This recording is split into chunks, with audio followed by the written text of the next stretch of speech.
আমরা পিভট টেবিলের মাধ্যমে অত্যন্ত গুরুত্বপূর্ণ ডাটাবেস ম্যানেজমেন্ট করতে পারি। মূলত পিভট টেবিলের সাহায্যে কয়েক হাজার ডাটাকে সামান্য অল্প জায়গার মধ্যে নিয়ে আসা যায় এবং সেখান থেকে আমরা যে কোনো ডাটাকে সুন্দরভাবে ম্যানেজমেন্ট করতে পারি বা আমরা যে কোনো সার্চিং। তো আমরা প্র্যাকটিক্যালি যদি ব্যাপারটা দেখি, দেখুন এখানে একটি বিশাল ডাটাবেস রয়েছে।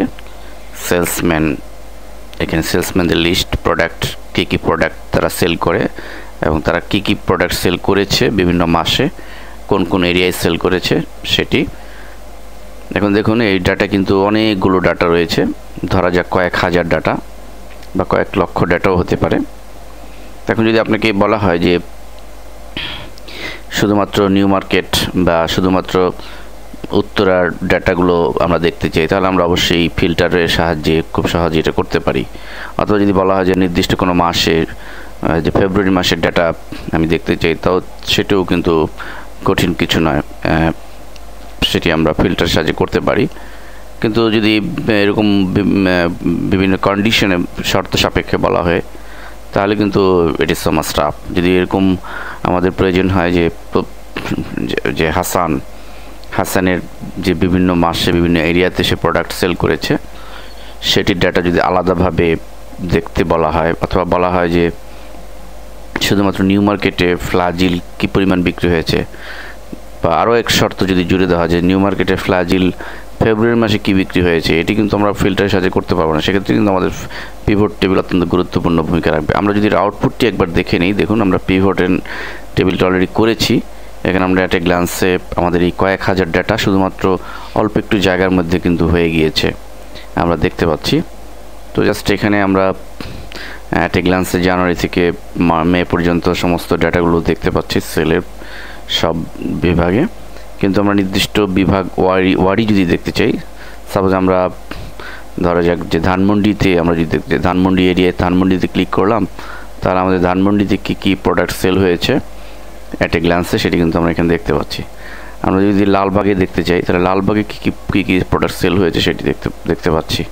এরকমভাবে নিউ মার্কেটে দেখতে চাইলেও আমরা আলাদাভাবে দেখার সুযোগ পাবো। অলে ক্লিক করে আমরা আবার নিয়ে আসছি। এবং শুধু তাই নয়, আমরা যদি চাই যে এখানে মিস্টার হাসানের যে সেলস রিপোর্ট, হাসানে ক্লিক করা মাত্র আমরা কিন্তু অলরেডি চলে এসেছে যে হাসান টোটালি বিক্রি করেছে, শুধু একটি প্রোডাক্ট না পা।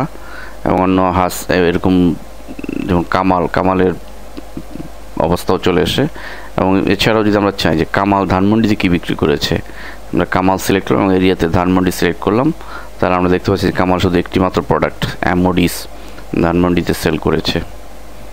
তো মূলত আমরা পিভট টেবিলের সাহায্যে এভাবে কয়েক হাজার ডাটাকে সুবিন্যস্ত করে একটি ছোট এরিয়াতে নিয়ে আসতে পারি এবং তার মাধ্যমে আমরা খুব সুচারুরূপে সুন্দরভাবে আমরা যে ডেটা শেয়ারিং, ডেটা ম্যানেজমেন্ট বা ডেটা কোয়ারি, ডেটা সার্চিং এই সমস্ত সুবিধাগুলো পেতে পারি।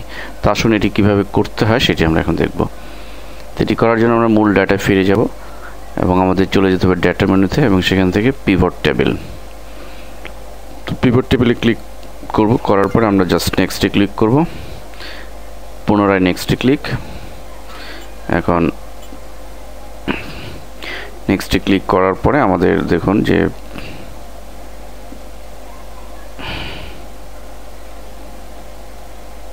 আমরা দেখতে পাচ্ছি যে পিভট টেবিল উইজার্ড। তো মূলত পিভট টেবিল উইজার্ডে আমরা এখানে বেশ কিছু ঘর রয়েছে। তো আমাদের যে ফিল্ডগুলো রয়েছে, সেই ফিল্ডগুলো আমাদের ড্র্যাগ করে নির্দিষ্ট জায়গায় বসিয়ে দিতে হবে। সাপোজ আমরা সেলসম্যানটিকে পেজে দিয়ে দিচ্ছি এবং এরিয়াটাকে আমরা পেজে দিচ্ছি। এরপর আমরা প্রোডাক্টটিকে দিয়ে দিচ্ছি রো ঘরে। এরপর আমরা সেলসটিকে আমরা ডেটাতে দিচ্ছি এবং মান্থটিকে আমরা কলামে দিতে পারি। তো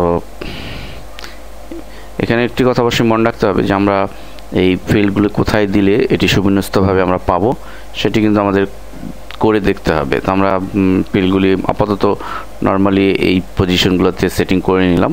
আমরা ইচ্ছা করে চেঞ্জ করেও দেখতে পারবো যে আমরা কিভাবে চাই ডেটা ম্যানেজমেন্টটাকে কীভাবে আমরা প্রেজেন্টেশন করতে চাই। তো তো then next button click and finish button click. ফলে দেখুন অলরেডি তৈরি হয়ে গিয়েছে আমাদের নির্দিষ্ট পিভট টেবিলের উপর একটি এখানে অল্প জায়গার মধ্যে কিন্তু টোটাল ফিগারটি চলে এসছে এবং এখান থেকে আমরা ইচ্ছে মতো এখন ডেটাকে ডিসপ্লে করতে পারবো। আমরা নির্দিষ্ট মিরপুরের যদি ডেটাকে দেখতে চাই, মিরপুরে ক্লিক করা মাত্র আমরা মিরপুরের ডেটাটি দেখতে পাচ্ছি।